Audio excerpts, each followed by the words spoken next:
All right. Good afternoon, everyone, and welcome to Accomplices for Justice. I think this is episode 18. Wow. Yes.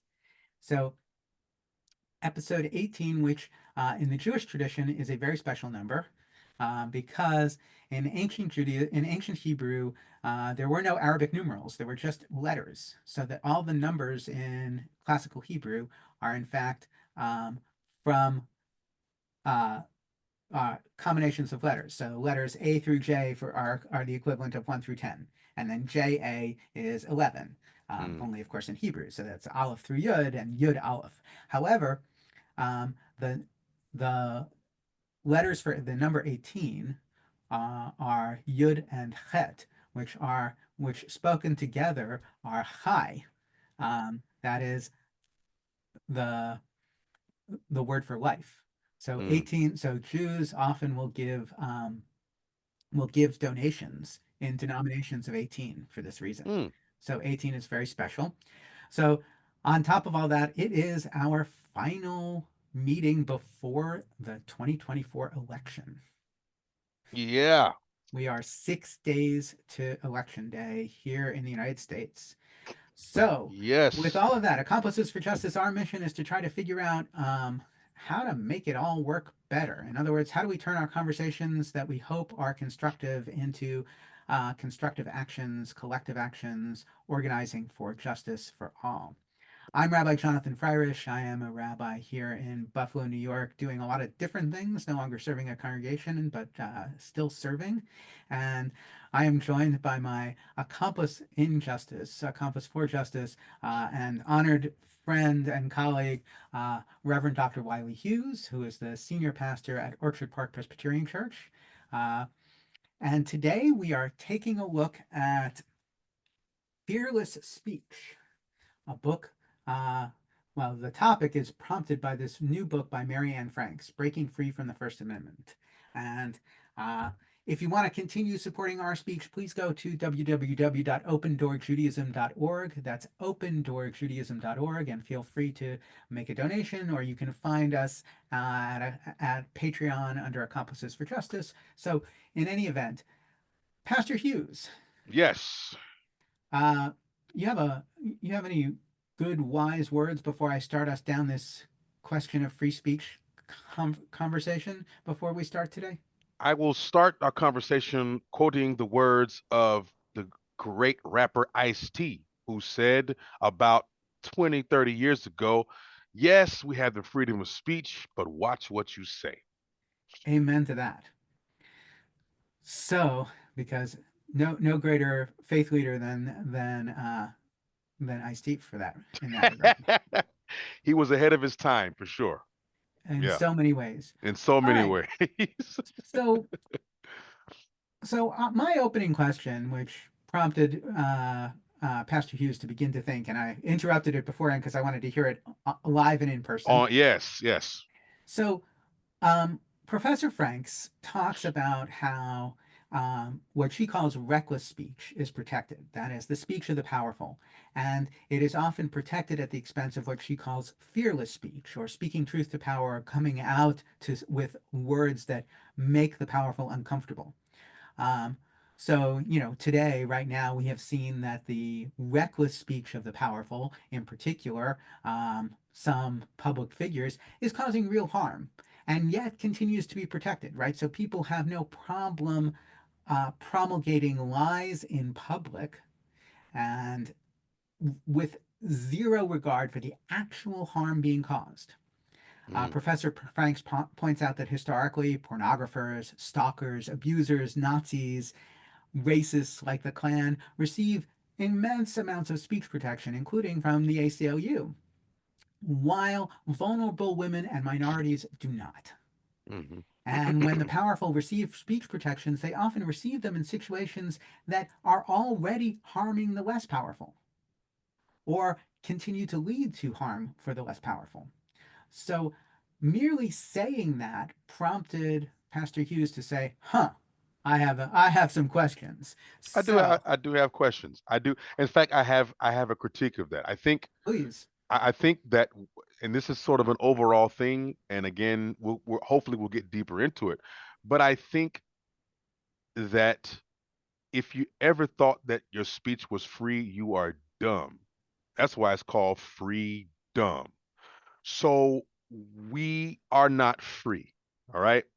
Um, and we know this because, like we just said, there are people who can say whatever they want to say with impunity, and then there are people who's silenced and censored pretty much all the time. And so the freedom is not equitable. The freedom is not equal. It shifts. And where does the shift come from? I think it goes back to power, right? Your freedom is protected if you have the power to pay for that protection, or if you have the complexion for that protection. Uh, And so we can't say that something is free and then what Frank says is control what that freedom looks like. And it's no longer free. It's no longer free. If we say, well, you can't say that because that's going to hurt marginalized people, then there is no free speech. Even if you're advocating for good speech, positive speech, uplifting speech, you're still not making it free. You're controlling the speech. And so it nullifies the whole point of free speech. so Reinterpreting the First Amendment is destroying the First Amendment, right? I'm not saying that it shouldn't happen. I'm just saying, in essence, you're taking away the very freedom that the First Amendment right, but protects. Professor Franks is starting off at the basis that the First Amendment doesn't actually guarantee freedom of speech for anybody. It restricts the government's ability to curtail speech. Of Right. So, course. so Yeah. it, the First Amendment is not about your and my rights. Right. It's about the government. It's about restraint on the government. Exactly. So in the past, we had one could say that we were more regularly governed by norms of behavior.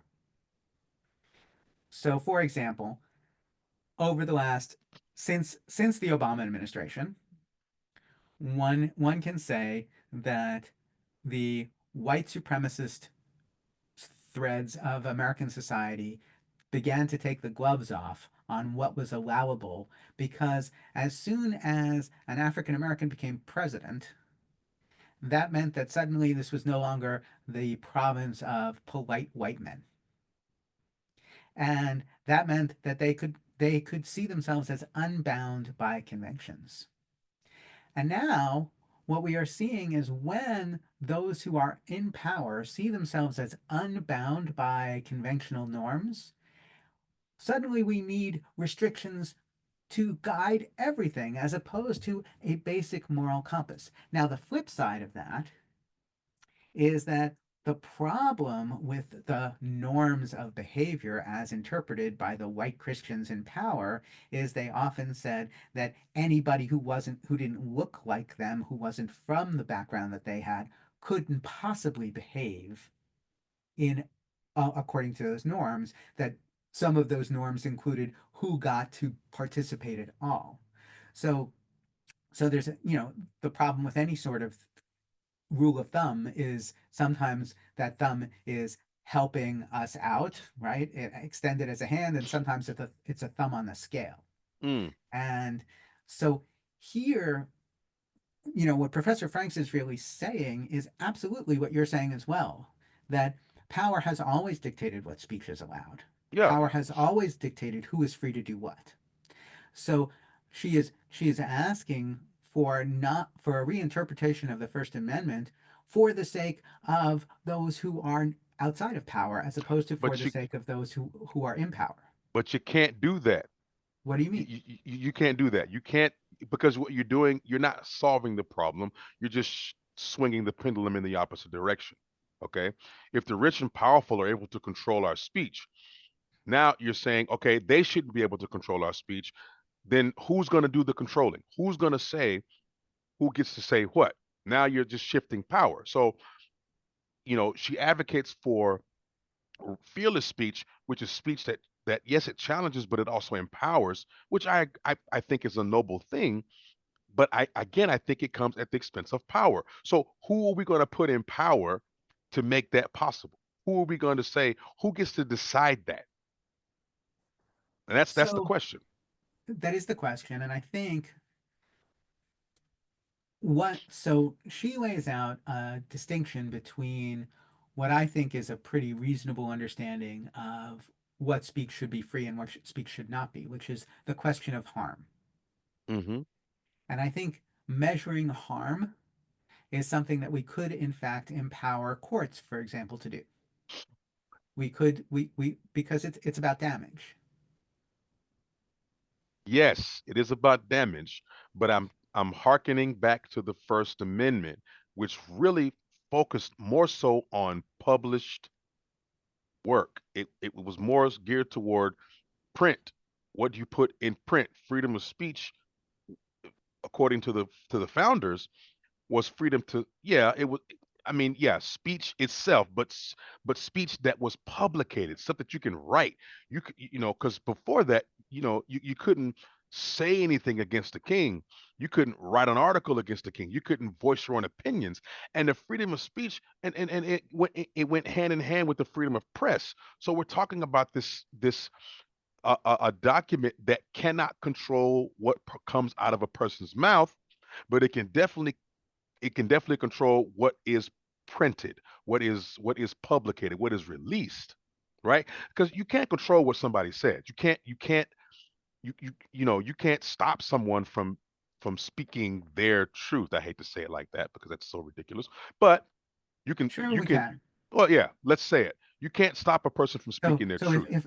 if my truth is getting out there on a street corner and gathering everyone together and saying, um, I am gathering us all together because I believe very strongly that we need to go out and kill this person.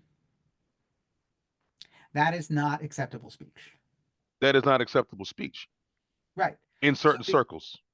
no, in according to you know First Amendment law for Yeah, quite but some time. that is exactly what happened up until 19 what 64. you know, Well, white people were so gathering posses and lynching black people for 50 years, and no, the government had no problem with it. So again, we come back to this idea of who's in power, right? right, because again, the issue was something marginally objective, which is harm, Right. as opposed to the entirely subjective understanding of the First Amendment up until, and this is really where I think Professor Franks offers us something of substance. Okay. The communal norms about obscenity and what is Mm-hmm. offensive and all that sort of thing has always been in the eye of the most powerful beholder, Mm-hmm. Right. right? And again, she points out that generally speaking, the minimum white man in free speech legal circles in the tradition of First Amendment cases is a fragile person, Yes. right? Easily offended by the Easily most, offended. Yes. Eggshells. right? Snowflakes. Yes, and that is a moving target, right? She Yeah. focuses on this Minnesota law um, from the 1980s that was struck down by the Supreme Court, and the Supreme Court rejected the harm argument. Yeah. They accepted that pornography actually harmed women Mm-hmm. and then said, but we still have to allow it. And Yeah. I think, the legal framework for damages and harm is very rich, right? In Yes. both in civil and criminal law. And I agree. I think this is a much better way to go. We are still going to be stuck in our system of might makes right because Mm-hmm. because you and I together can hire a better lawyer than somebody else, or somebody else can Mm-hmm. hire a better lawyer than you and I Mm-hmm. can. Mm-hmm. And Mm-hmm. that um, these inequities are still part of our society, right? We haven't figured out a way to have the real wronged person in a situation be able to have the best lawyer to take their case to the Supreme Court. nor have we figured out a situation whereby the Supreme Court can be not, in fact, dominated by corporate Christian fascist interests. But that also, you know, it overlaps with the conversation of definition. I mean, you can define harm as anything these days. I mean, let's look at. I mean, she talks about the Me Too movement. She talks about this online harassment. That's all a matter of perspective. I mean, it's all a matter of perspective, right? And people are Well, manipulating it and using it. It's all about, okay, is it really harm? Is it, nah, you're not really hurt, you're okay. Like cyberbullying as opposed to physical bullying. It gets into the weeds here. okay. So I think it's possible to distinguish this because I have faith in the uh, in the deliberation of a legal system in theory. That is to say, In theory. well, Yeah, I that hear what is you're to saying. I that hear what is you're to saying. say that the cyberbullying that leads a kid to attempt suicide is real harm, Mm. right? Versus the discomfort that a student feels in a classroom reading Huck Finn. Yes, that's my point exactly. How why are these Right. So Barb things? asks, free speech that harms is different from free speech that is threatening, is it not? Oh, Barb, this is a big issue. What Yeah, about the stalker? because to Right? me, I think it's all free speech. Either it's free Well, or whoa, it's whoa, whoa, not. whoa, wait, wait, wait, wait. you Professor know? Franks does this deep dive on a stalker who causes Yeah. real harm to a person, whose behavior causes a person to curtail their behavior, whose behavior causes a person real anxiety and difficulty, impedes this person's ability to go out in public as a performer, and impedes this person's Yes. ability to participate in society because of the Mm, stalker's behavior. And the Supreme Court said no. yeah. If the stalker thinks their communications are innocent and their intent is good, then we trust the stalker more than we trust the victim. That's my point. My point is it's okay. You think it's possible. I say it's not possible. Well, We cannot police everybody. We can't. Now, we're trying to take so no, everything but case this is by not about case. policing everybody. This is about giving everyone the right to make their claim. This, yes, but at the same time, we're saying that free speech that harms is different from free speech that is threatening. So if there are differences, then how do we determine which is what? Oh no, no, because threatening sometimes is threatening harm, I right? understand, but So but there's a difference again, between me feeling threatened and the threat actually changing my behavior. I understand, but my point is, how do we get to that reality without policing? How do we determine who determines what is really harm and what is really threatening? Who determines whether, okay, this person was cyberbullied, but they didn't hurt themselves, they didn't hurt anybody else, so it's all good. Who determines that though? That's where I have the problem. So Because what? So I what? hear So what you're okay, saying. okay. So what's the flip side, Pastor Hughes? If we don't do any of this, how do we cope with what has become an uncivic society? Well, oh my God. Considering the mood that I'm in today, Rabbi, I'm afraid to say it because this will be recorded for all of history. I don't want to go down as such a Debbie Downer. So let me try to say it differently. I don't. I can't say it. I can't say it any differently. I Either we have free speech or speech is just not free. I do not trust the government to work on behalf of everyone equally. I just don't trust the government to do it. I don't trust the legal system to go and get into the intricate. I just don't trust them because I come from a tradition. I am a descendant of people where the government and the law has failed us for generations. And I just don't trust the government or the law to do what's right. I do not think of our country as a moral country. And so I we're letting the fox into the hen house whenever we come up with these sorts of scenarios. We are letting the very people who threaten us the most into these conversations about what's free and what's not free. And they're not going to work for everyone's well-being. That's just, A I hundred mean, percent.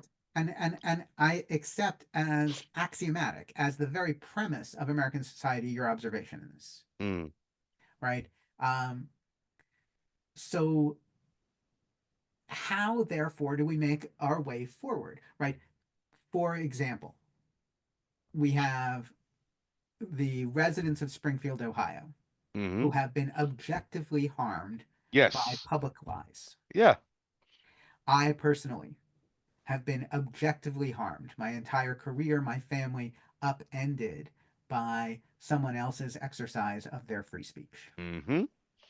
with zero recourse. Uh, we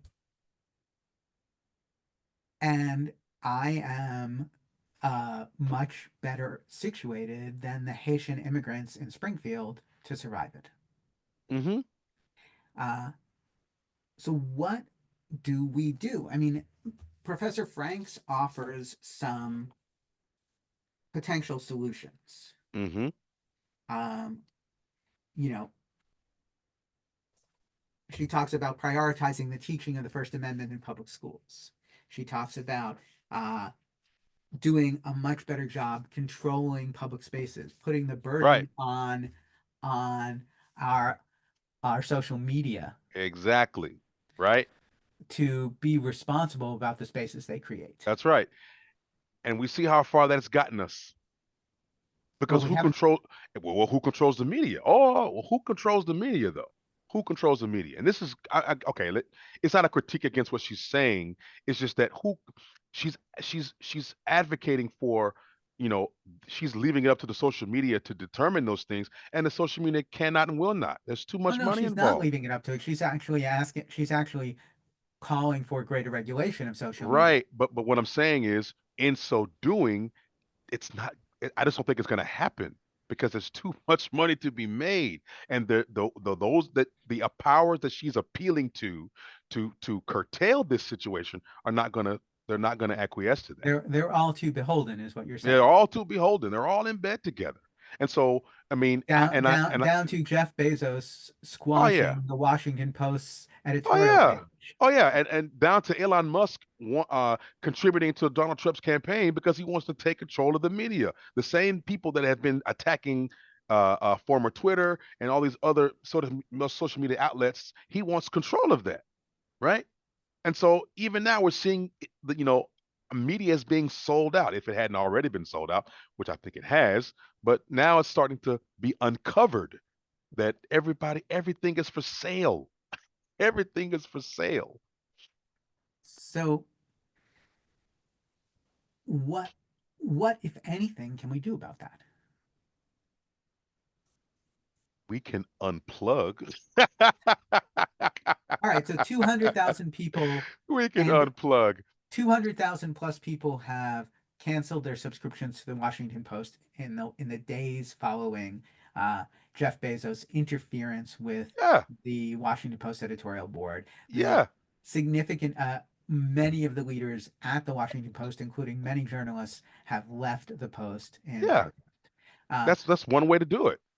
so when it comes to figuring out truth in the public sphere, we as the public need to do a better job of demanding it. I completely agree with that. I think we have an obligation, and this is why I say this because there we you and me, accomplices for justice, and all of our followers and people who are watching and listening, we can't attack that Goliath. Yes, we're David and we have stones, but that's a whole different thing. But what we can do is what we do with our own selves. We can control ourselves. We can control what we consume. And we can demand as consumers, because sort of consumerism is sort of part and parcel with capitalism, right? So if we all, as the people, say we are no longer going to subscribe to your media outlet unless you do X, Y, and Z, that's really the only power that we have, and I think it's all the power that we need. But by the same stroke, we can't be so sensitive about things. I kind of feel like it's almost like now that criticism is coming to a certain group of people, all of a sudden we have to be careful about what we say on social media when there's been groups of people who have always been subject to these attacks. We're always being subjugated, and so if we've had to deal with it for generations, right? We can go back 60, 70 years in the media and talk about how marginalized people have been portrayed in the media. That's free speech too. And nobody had a problem with it, right? Because that was a social norm.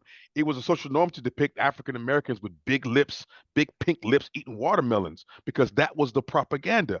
And nobody had a problem with that. And no one talked about free speech. No one talked about, oh, harm, even though it was very harmful. Nobody talked Well, about no, how that legacy was manifested when Obama and his wife came into the White House and they likened her into a monkey. Nobody talked about how that was been perpetuated for the past 80 years in the media. That's not harm. But now that middle America is being threatened by cyberbullying and the like, oh, now all of a sudden we have to be concerned about what we say. It's a bit hypocritical. so however, Ah, okay. However, if we can, to a certain extent, we need to build upon the idea that the public square is not a free-for-all, that we have to be mm, responsible in our engagement. And yes, I agree with you on that. But how do we do that, Jonathan? Because again, you're this goes back to appealing to a person's more sense of morality, right? We're appealing to people. We're talking about people. Social media makes money. It makes a ton of money. And so now you're going to tell these people who are building their careers off of their social media content to say, now let's be more responsible about the content we create. What are they going to say? You going to pay me? so so we have a century plus of media transformation. We have 2 centuries of attempting to figure out what is okay to put in the press, True. right? That's true. That's true. You know, We've come a long way. we had yellow journalism, we had Red tycoons journalism.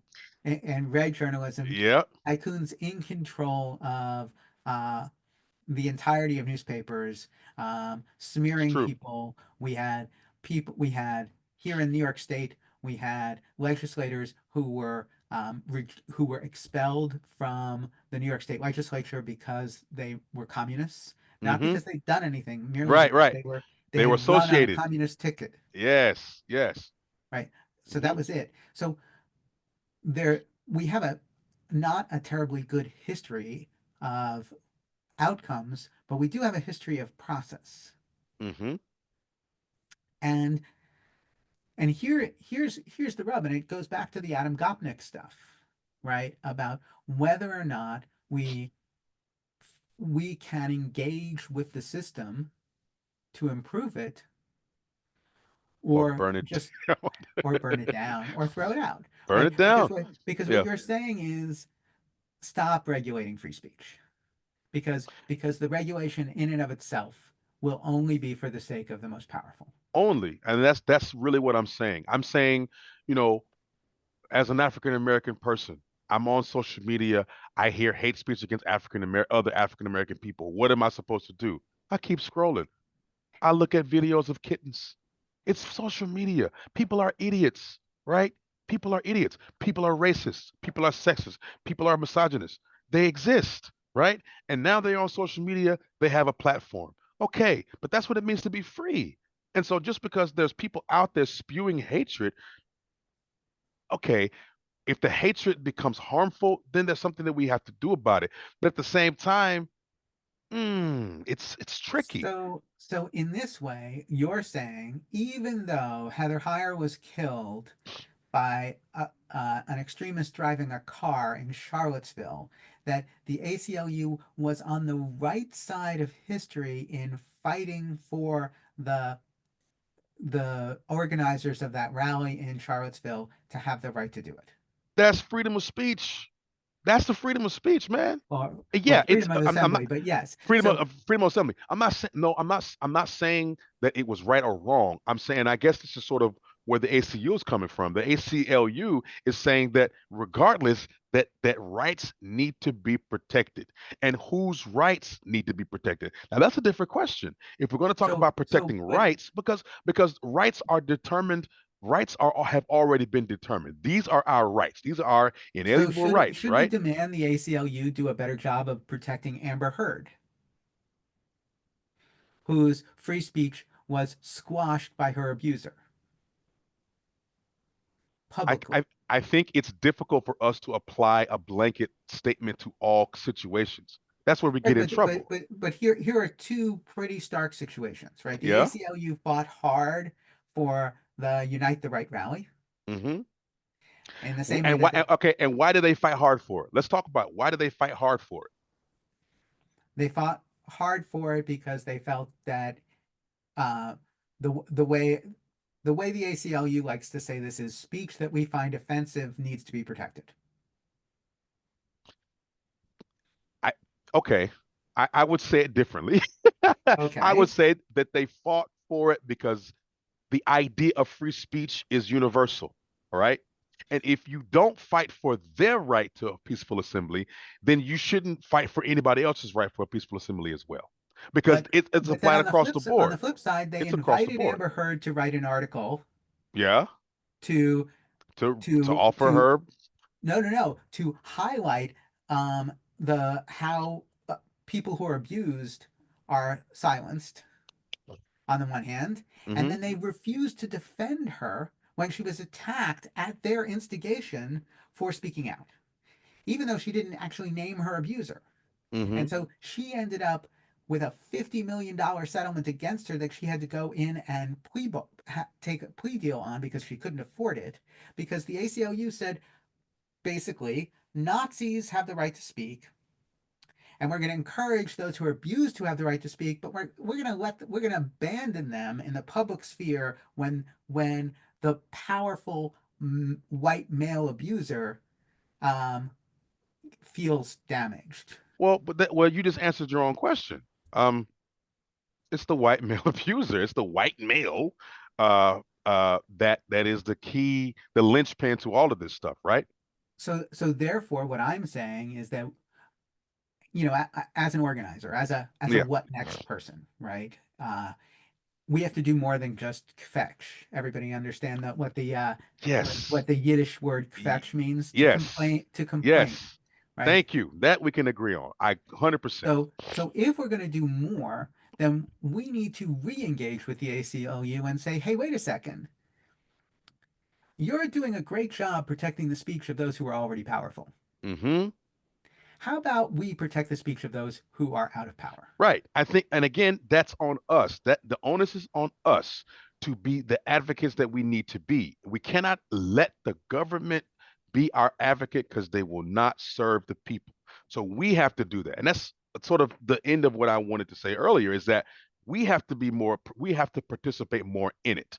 And I'm saying this, I was in a conversation on social media a couple of weeks ago, and the conversation was about um, the relationship between black men and black women through the lens of social media and how it's been a trend lately to depict black men and black women at odds with each other and to talk about single black women who don't want to be bothered with black men because black men is this and this, and then there's black single black men who don't want to be bothered with black women, and how everyone's going to go dead outside their race.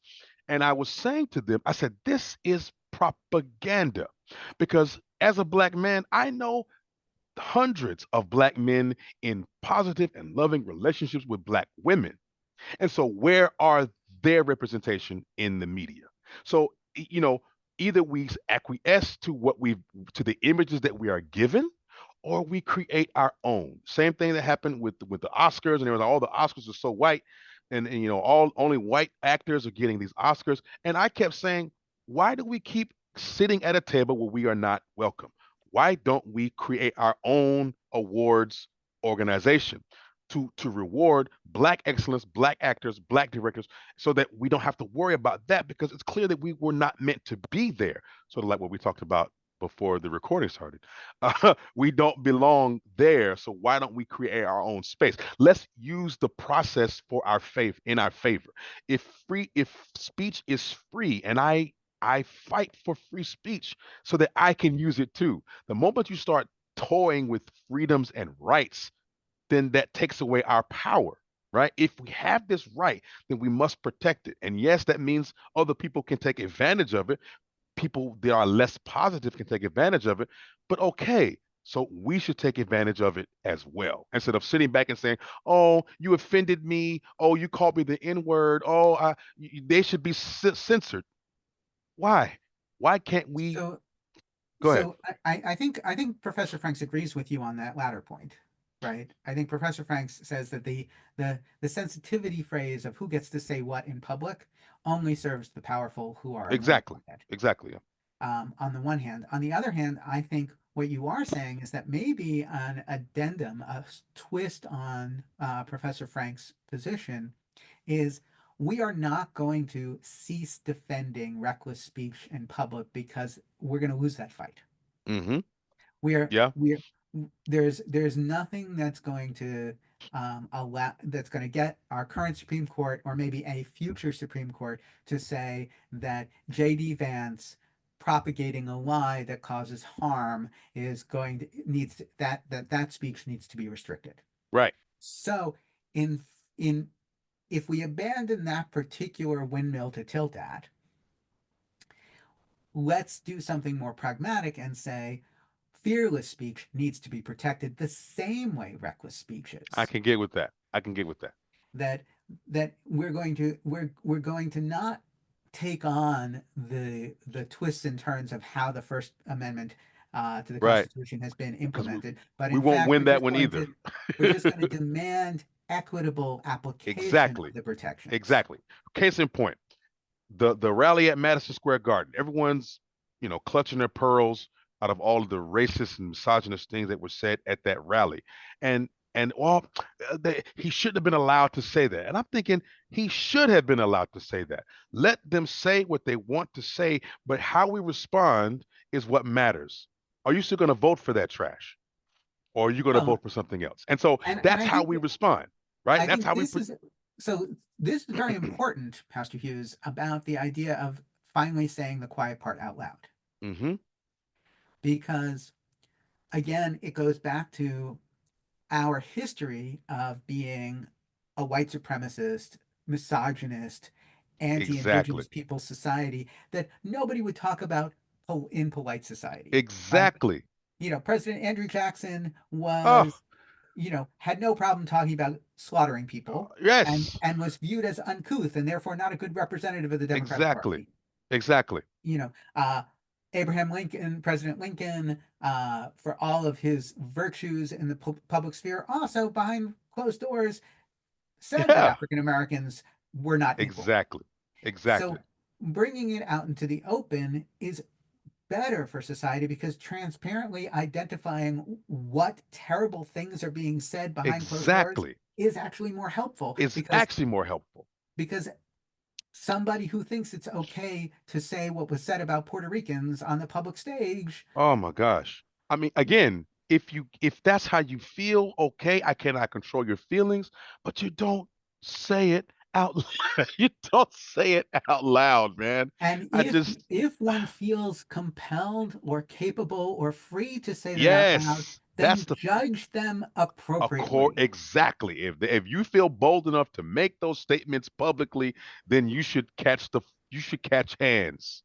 You should catch those hands that come with it. And I agree with that. And um another thing that came up in conversation about this book actually was that she talked about the Me Too movement, but she talked about cancel culture in a way.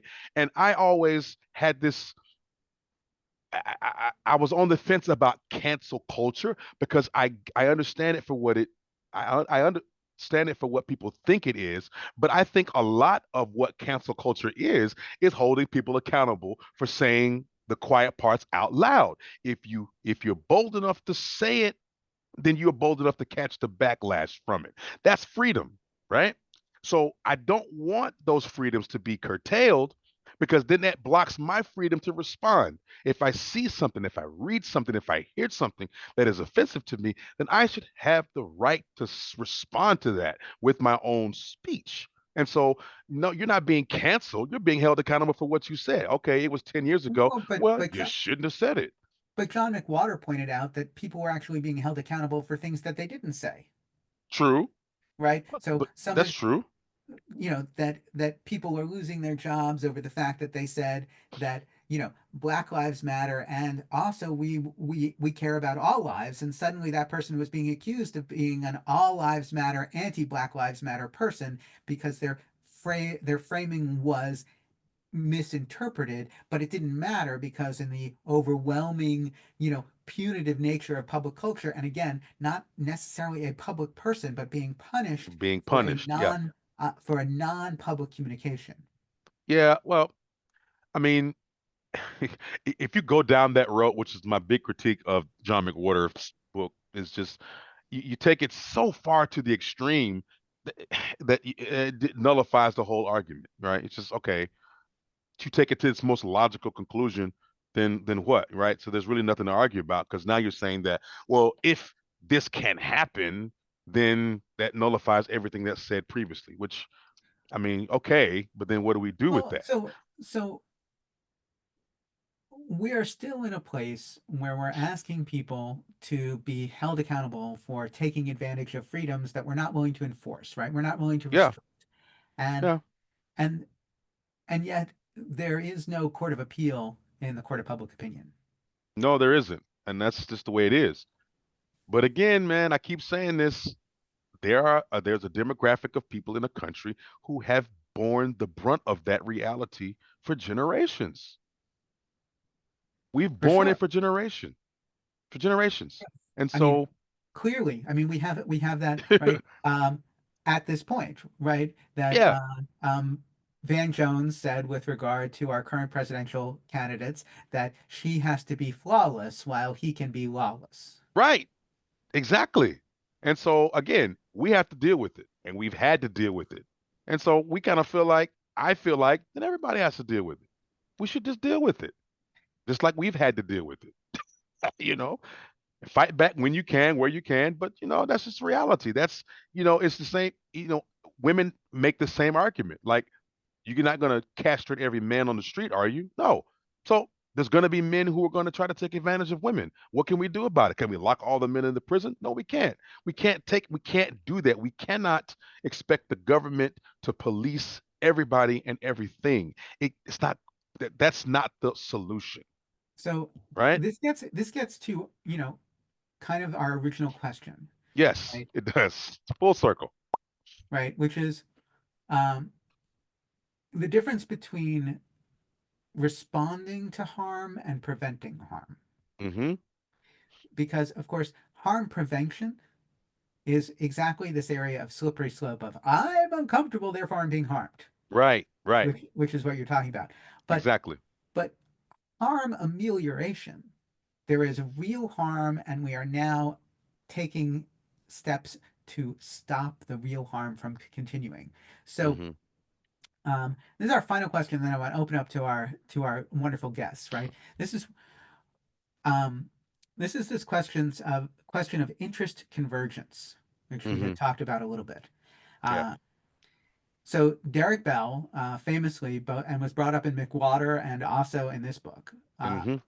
talks at some length about, and we can look at it as a derivation of Malcolm X's original observation that if white people are going to participate in countering racism, and you're only we're only engaging white people on their self-interests, then we're not actually creating a less racist society. We're just creating less racism that white people are comfortable with. But as soon as we get into something that, is basically a pocketbook issue, as soon as white people feel that the competitive environment is threatened, whether it's equal access to businesses and loans or affirmative action, then white people say, oh, no, no, no, that's too far. We got to be patient. There you go. Be Okay. slow. Go slow. Slow it down. And of course, Professor Franks points out the same issue with regard to women's issues, that Hugh Hefner was all for advancing women's rights in areas where he felt they were helpful for him, right? Right. Of course. Pro-choice, pro-birth control, But then on the but flip side, he was the biggest pimp in America, right? well, worse than that is he participated in revenge porn, Oh yeah. and Awful, basically awful human being. held women hostage in Yeah. the Playboy Mansion, Yeah. and Kidnapping. perpetuated a disempowering, as because of Yeah. course anything that threatened his power was not worthwhile. So Exactly. so at the heart of this is Nanette says, "Ha, biggest pimp in America." Yes. Well, we haven't even gotten to the whole Larry Flint issue, which we're not going to because it's too drastically extreme and out of bounds. So Yeah.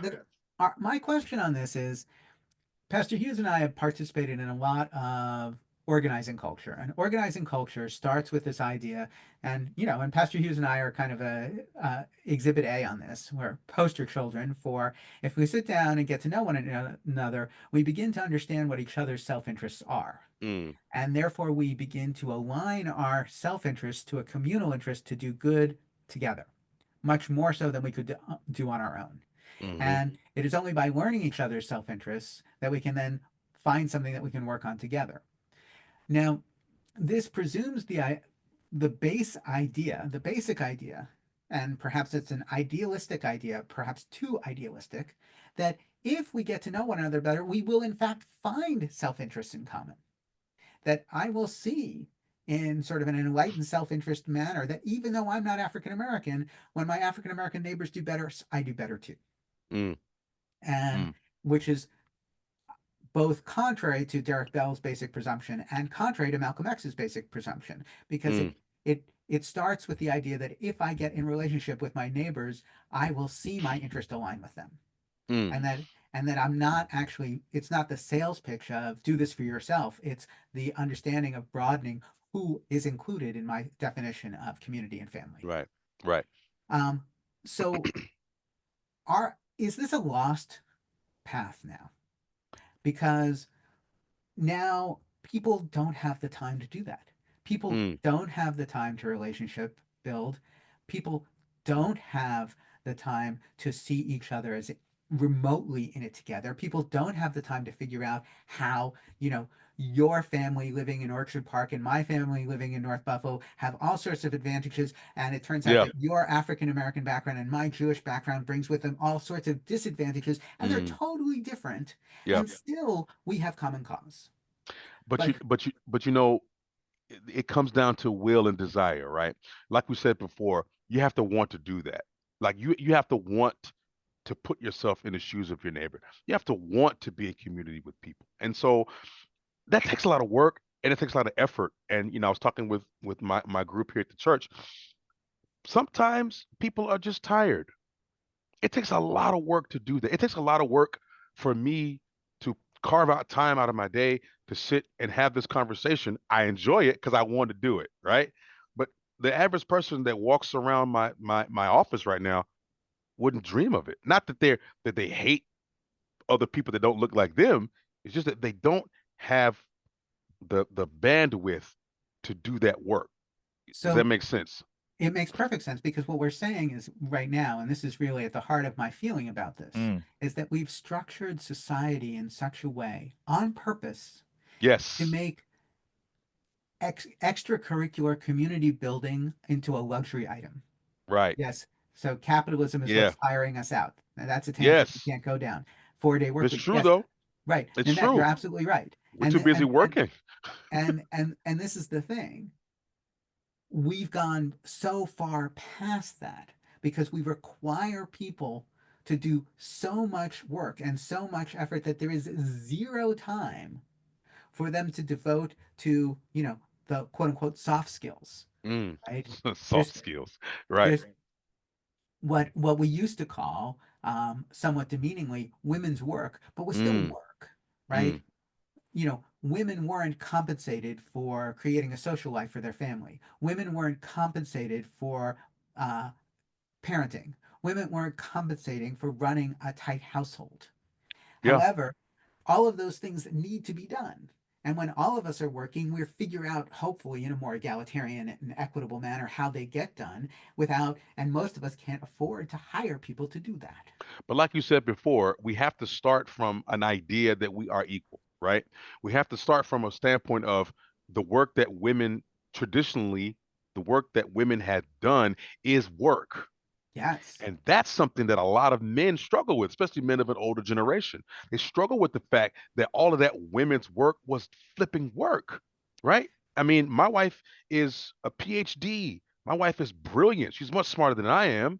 She's much more qualified for work than I am, but she can't get a job. So what does she do? She's a housewife and she's exhausted all the time because it's work. It's work cleaning. It's work. And so if we can come to an equitable mindset where we say the work that I do as the quote unquote breadwinner of my family is of equal value as the work that my wife does at home with the house and the children, then we can have a conversation. We can talk about that. Oh, and then that points out there was an expectation that capitalism pay men a wage to support an entire family on, That but that's pay true. white men a White wage men, to white support an men, entire family then, right? yes. Because of course the white man who demanded being able to pay taxes as a marital couple was Mm, looking to qualify their oh, wife's work at exactly. home as part of what he was paying for, Right. which allowed them to file jointly and drop his tax bracket down in Hmm. half. There you go. It was So all and manipulative. as we talked about in from um, the whiteness of wealth, that was never a loophole that was accessible to African American couples, both of who worked, who got zero bonus from Right, filing jointly. right, The right, only people who got benefits from filing jointly were upper middle class white guys whose wives didn't work. right. And they hired black women to do the work, domestic Right. workers, And paid them crap. and paid them crap. Exactly. All right. On that note, I've given everyone the opportunity to unmute and turn on your video. We'd love to hear what our amazing supporters, and everyone here is a super supporter of our work. We invite anybody who is listening or watching from elsewhere to join us via Patreon or via opendoorjudaism.org and support Pastor Hughes and myself and Accomplices for Justice and all we're doing in the world. It's great to see you. Nanette, thank you for your comments in the chat. Tay, it's great to see you. And I know Barb and Chris and Allison are also here. So it's awesome to have you all with us. Any other thoughts? We threw a lot out there.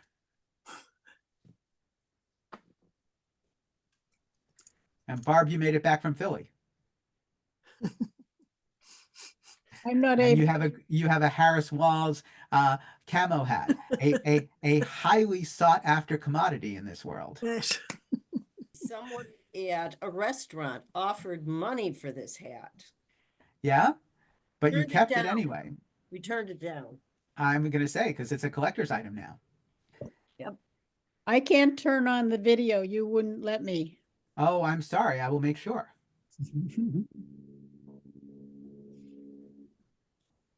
There we go. Thank you. You're welcome. We used to have a response when people say, "Do you work?" I'm saying, "Do you mean do I work outside the home for salary?" No, I work at home for no salary. Well, and we are just celebrating a little over 50 years since women in the United States of America were able to open their own bank accounts and Yes. get their own credit cards. 50 Yeah, years, y'all. Yeah, I remember that when I went to college. We couldn't. Could get a credit card. Well, when I was first married in the 60s. Nope. Allison, what are you going to say? We came here in 1970 from Africa, and I demonstrated on the steps of the M&T Bank because they would not allow me to have a credit card. It had to be in my husband's name. Yeah. So Wow. I'm part of that movement. Yeah. Good. I was shocked. Yes. So So what do we think about this whole free speech question and whether or not, I mean, because I think the crux of Professor Frank's perspective on this is really that we ought to be lauding the the free speech of those who challenge the system, which we have done a terrible job of doing in the past, and we ought to be curtailing speech that does real damage. That revenge porn, for example, and stalking and all these other forms of speech do real and serious damage, especially to women and people who are on the outs of society. And Pastor Hughes pushed back and came and said that attempting to restrict damaging, harmful speech is a slippery slope. That it's likely only to enhance the speech of the powerful anyway. That we can't actually, we don't have a system that would allow us to trust anyone to be the arbiter of such things. So instead, we should err on the side of giving the same protection of speech to everybody that To is now everybody. given to the reckless speakers. Right. And then use the speech, use the power that we have, which we often don't. We have that power. We don't use it. And I that's was what happens. talking with, I recently signed up with Literacy Buffalo Niagara. So I'm a literacy volunteer. And the student that they assigned me is a Buddhist monk out in Grand Island from Thailand. And he and I were talking. He was asking me about, the first thing he said to me was, I like Obama. I was like, okay, whatever. But he was asking me just last week what I thought about the election and what I thought about Trump.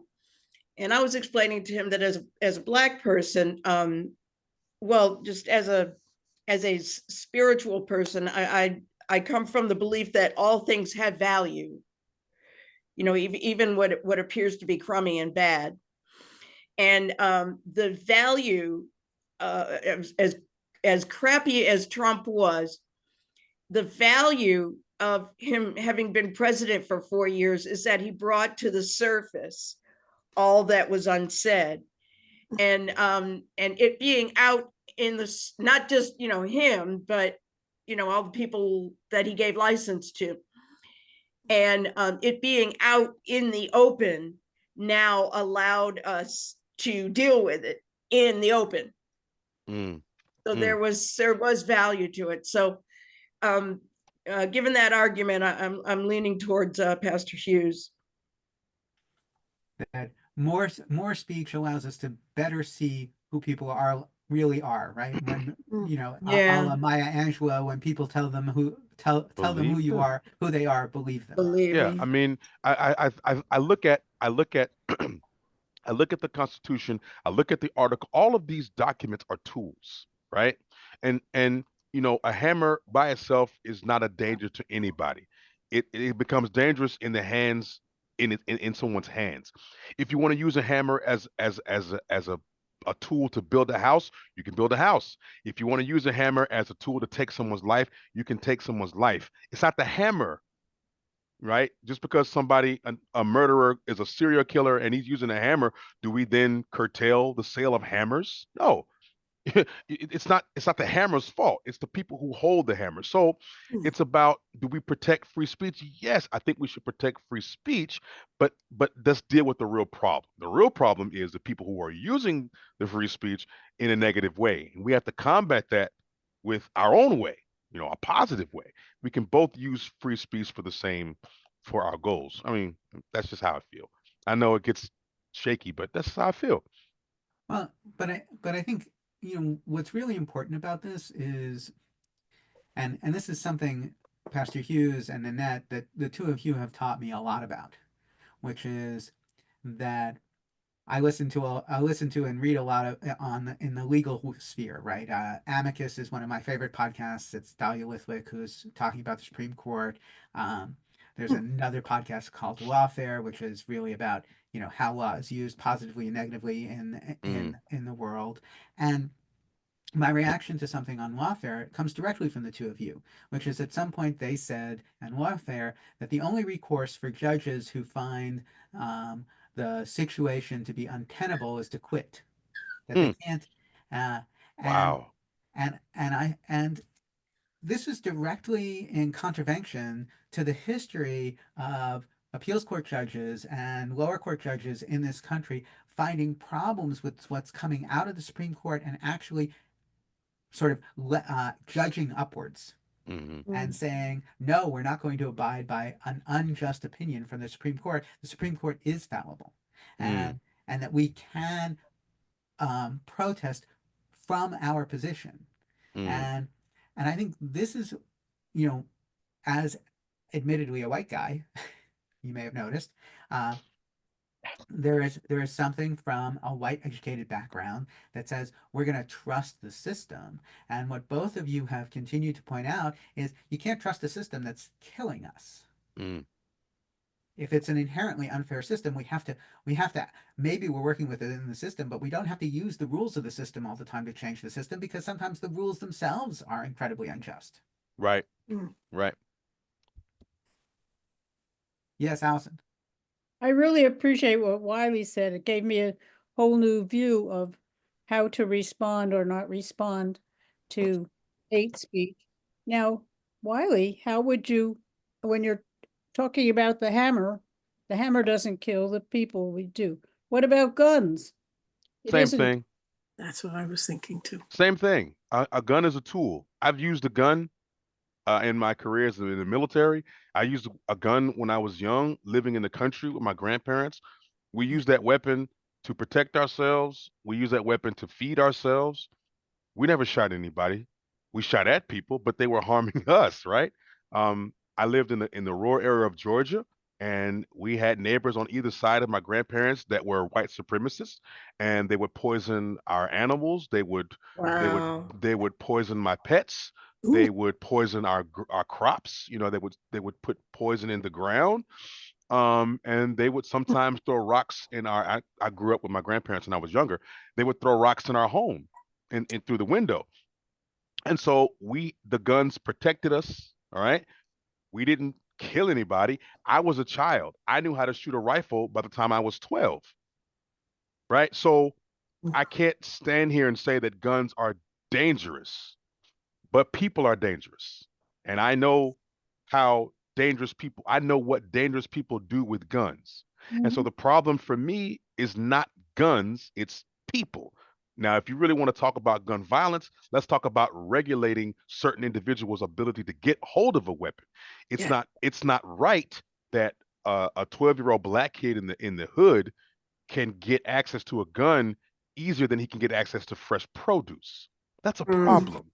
But it's Mhm. not the gun's fault, right? It's the bigger problem there. And so I'm always an advocate for let's talk about the people who are getting these guns. That boy who shot up the tops back a couple of years ago, right? Yeah. That should not have happened. That should not have happened. He should not have had access to that weapon, more or less take that weapon across the state. That should not have happened. So many things failed in that situation, right? And so, that's just the way, that's how I see it. So regulating access Hey, to firearms may be the way we regulate access to automobiles, Maybe. right?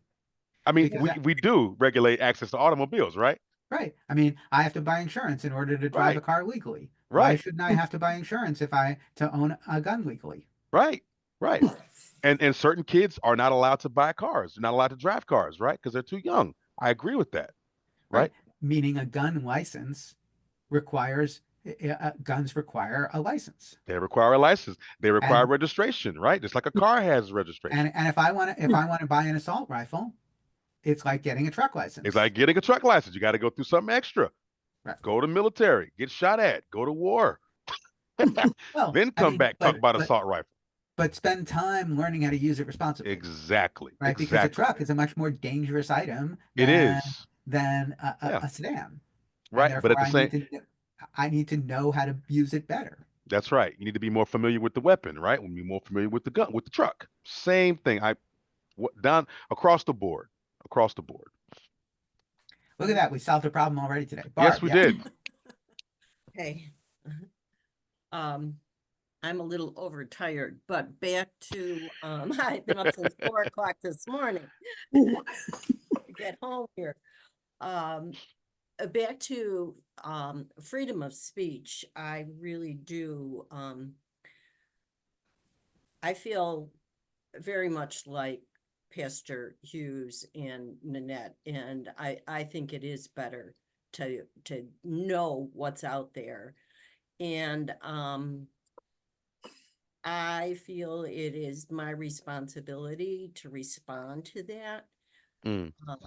And I am very guilty of just going, oh my God, those people are just crazy, and leaving it at that. And we need to go beyond that, but I don't know how to go beyond Mm. that. Well, I think Mm. we're doing that here, that and that what is I would like to work we're building the community here that will allow us to have the voice to go beyond that. So to go beyond so bring to us your objections, and then we bring them together to somebody else, right? Mm. We need to use the mechanisms that are already there. Our elected officials, we need to change the ACLU.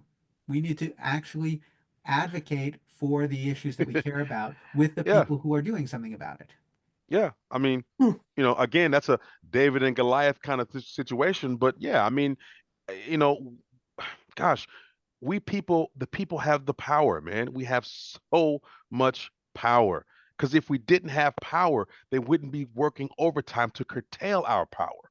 They wouldn't be stopping us from voting. They wouldn't be inundating us with crap on social media so that we don't have the bandwidth to even think about issues that matter.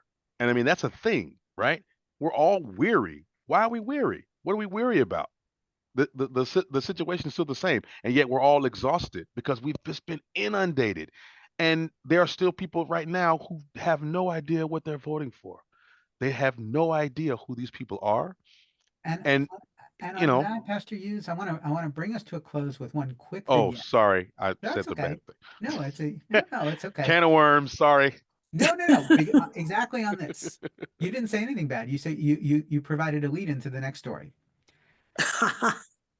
which is what we can do is what we do in our everyday lives and the conversations we have. So my mother, God bless her, lives in an apartment building on the Upper West Side of New York and has lived in the same building since 1981. So she knows everybody in the building. She knows the doormen. She has adopted the doormen. She feeds them on holidays. When they're working and everybody else is celebrating. My mother sends food, to them. So Patrick, who's one of the doormen, is a great guy, and my mother wanted to engage him on the content of the rally at Madison Square Garden on Sunday night because Patrick is of Puerto Rican descent, Mm, and Patrick hadn't heard anything. mm. And my mother had the conversation with Patrick and said, Ooh, "Look it up." I gotta go. And her next conversation with him was, I'm going to go out and vote for Kamala now. I'm going to, and my mother's response was, and make sure your wife and your kids and your parents do too. Wow. And, Wow. and this is how change happens. Relationships at a time. My mother's relationship with Patrick goes back years. Patrick was a doorman there when I was living there Wow. in the late 80s and early 90s. He's been there that long. His kids, he became a father as I knew him. So I know his kids through photos who are now adults. You know, Wow. so we have relationships. Let's not let them go. Let's Right. utilize them. Let's use the Right. trust that we've built to, in fact, say, hey, wait a second. Did you see that? That's not Mm. okay. That's right. See something, say something, right? That's right. But not see something, say something to the government. See something, say something to your To neighbors. your To each other. neighbor. Yes. To each other. So on that, I hope, God willing, that all of us will see something and say something and make a difference in the next 6 days that will hopefully make sure that we still have a democracy in 7 days. and that will hopefully make sure that whatever happens in the next 6 days leads to all of us still being able to live and work together and pray together and come together for transformative conversations that lead to great actions. Thank you all so much for your support, for being here. It is a pleasure and a blessing, and I look forward to more time like this together soon. Uh, Thank you. You. Thank you.